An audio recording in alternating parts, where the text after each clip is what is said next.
hi. It's been a while since I've sat down and talked about stuff.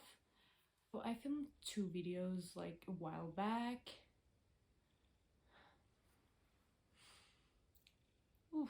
I'm a bit there's a bit of tension in me right now because I don't know where to start. Um First of all, I filmed 2 videos that I'm gonna post soon. Today it's Valentine's Day actually. So the 14th of February, I hate that word. It's just so hard. It's just so weird with that R in the middle, like, ugh. Anyways, I have 2 videos on the way right now, which will be already posted when you see this, so I don't know why I'm saying this, but one is something I filmed just before having a psychotic episode, which will be kind of hard to watch. I haven't edited it yet, and I'm scared to, so we'll see how that is. And then I have another video, a little clip of me at the psych ward. Just thinking about it is kind of heavy. Yeah, I just went in the psych ward, just filmed a few things, and yeah, it's like a 7-minute video, and I'm just gonna post it unedited. But it's not why we're here today. Today I wanted to do a little update. At first I wanted to do like something while talking, like cooking, or yeah, just something more constructed and, well, something more enjoyable to watch. But you know what, there's a lot of tension, and I think that I need to say things and just concentrate on what I'm saying. um Today is way easier because I'm not high, and there's no mirror to distract me, so I'm looking right in the camera in my phone, sorry.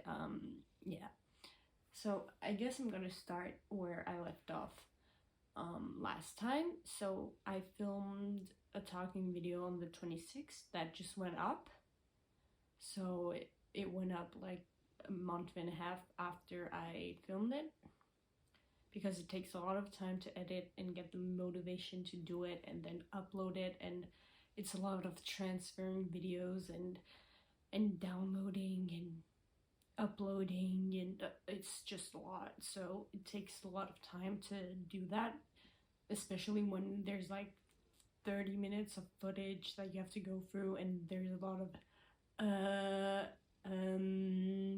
like, I just say those words so often. Sorry. Anyways, I'm kind of rambling because I'm scared to talk about what I have to talk about. But here it goes. So I filmed that on the 26th. I was feeling confident about myself. There was just that the weed problem, and also that other problem that I didn't want to talk about, and I'm still not going to talk about it because I'm kind of over it. Not over it, but I found a way to deal with it. So yeah, I just don't want to talk about the past, and I just want to move forward from that. Maybe I'll talk about it in another video, but not anytime soon. Well, I'm really tense, so yeah, I need to lay back a bit and be chill. This was supposed to be a chill video, so I'm just gonna lay back and enjoy the ride. After the 26th, there was the 27th, of course, and that day went kind of okay. I can't really remember what I did because I was probably really high. But then on the 28th, which was another day that was kind of okay, I don't really remember. Maybe I can go back in my writings and see how I was doing, but I just want to go off of my memory for now. But that night I smoked and I filmed a video of me. It was like a 420 sesh, which was actually at 6 p.m. But anyways, it was like a 420 sesh of me just speaking while I was smoking, and it felt really good actually filming that. But 30 minutes to an hour after that, a psychotic episode came in, so there were a lot of my psychotic episodes are a lot of images coming through that don't belong to me, a lot of thoughts that don't belong to me. To me, it's just spirits and entities trying to interfere with my life and make me miserable. That's how I explain it. So I say psychotic episode, but to me, they have reasonable explications. So yeah, I'm still on antipsychotics because they do help kind of protect me from spirits, because they make me less connected to my thoughts and the thoughts that aren't mine. So I still take them, but I don't really count them as psychotic. You know what I mean? I don't identify as psychotic because I have a reasonable explanation for it. Um, Anyways, so that happened. I had a lot of violent images. I don't want to say on what, but I couldn't tell my parents. So there was just my mom at home, and I started panicking. So I just went into survival mode and wrote my therapist. And she said, you know what, call the psychiatric ER, because we have a telephone line that we can call and they give us advice, and they basically told me, can you come into the ER and we can speak? And I was like, yeah, of course. My mom took me there. I spoke with the doctors and they told me, you know what, we think it's best if you go to the hospital again. And the times I was at the hospital before that, I only stayed a few days. So they told me, you know what, you need to stay a little bit longer just so you can be a little bit more stable before going out. And so I thought I was going to do like 2 to 3 weeks, but in the end, I did like a month and a half. I had my exams in the middle of my hospitalization. That's like so hard to say. Yeah, and it went kind of okay. Some exams were okay, some went a little better, but some were catastrophic. Physics, like, my god, that's so hard. The first exercise was okay, and then I just like, it was blank page. Like, I tried to write some things, but ugh, that was hard. And it was really weird for me because I've never been so unsure about a test. Um, I've always been really good at doing tests and having good grades, so that was really weird for me to not know what to do during a test. But I got through it, and I'm really proud that I got to go and participate and give it my all, because I did give it my all. I wasn't able to do much to prep for my exams, but I'm still really proud that I got to do what I got to do while being at the hospital and dealing with my own shit. But anyways, there I'm kind of jumping a few steps. So when I arrived at the hospital, it was nighttime, so I went to bed, and my psychotic episode with all those negative thoughts and violent thoughts kind of stayed for a few days to a week, and then it got better, but I was having a lot of anxiety, and weed was helping me with that. The doctors and nurses were being really comprehensive and telling me, well, you can smoke as long as you're sincere with us and tell us that you do smoke and not make other people smoke, not let other people smoke with me, because yeah, they were, they know that I could,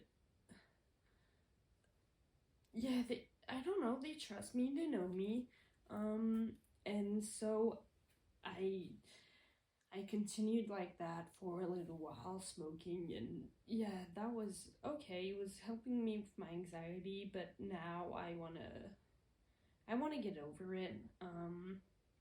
I still, sorry, I'm kind of jumping to the end in my head, but anyways, I don't remember everything from the hospital, to be honest. I just really didn't do much, not a lot of activities. I just spent some time with other patients and did like a few games and went for walks and went to drink like coffee, and just took my time, a little bit of reading, a little bit of taking care of myself, and of course therapy, and just talks with nurses. And it was kind of hard to get through that because I was put in front of all my truths, and it was kind of hard, so I don't like really remember all of it, because things that are hard, I forget them because they're hard, and also because once I've exteriorized them,